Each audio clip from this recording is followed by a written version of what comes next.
அண்ணே யாருண்ணே இந்த பையன்? இவனாமா? இவனுக்கு காதும் கேட்காது வாயும் பேச முடியாதுமா. அதுக்கு அதான் நம்ம கூடயே வச்சுக்கலான்ட்டு கூட்டு வந்துட்டேன். நம்ம இருக்க நிலைமைக்கு இதெல்லாம் தேவையாண்ணே? ஆல்ரெடி நம்மளே கஷ்டத்தில் இருக்கோம். விடுமா, பார்த்துக்கலாமா. சரிண்ணே, உன் இஷ்டண்ணே. தங்கச்சி, இவனுக்கு எதாவது சாப்பிட கூட. ம் ம் ம் ம் ம் ம். ஹாய் பேபி, சாரிடா கொஞ்சம் லேட் ஆயிடுச்சு. ஏன் இவ்வளோ நேரம்? அதுவா, அண்ணா வரும்போதே கூட ஒரு குட்டி பையனை கூட்டிட்டு வந்துட்டாருடா. இனிமே அவன் இங்கே தான் இருப்பானா. அவனுக்கு சமைச்சு கொடுத்துற லேட் ஆயிடுச்சு.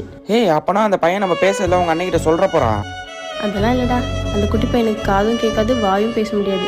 அதனால நம்ம பேசுறது அவன் அண்ணன் போய் சொல்ல மாட்டான். நம்ம எப்பவும் போல ஜாலியாக பேசலாம். அப்ப சரி சரி பேசலாம். சாப்பிட்டேன், நீ சாப்பிட்டியா?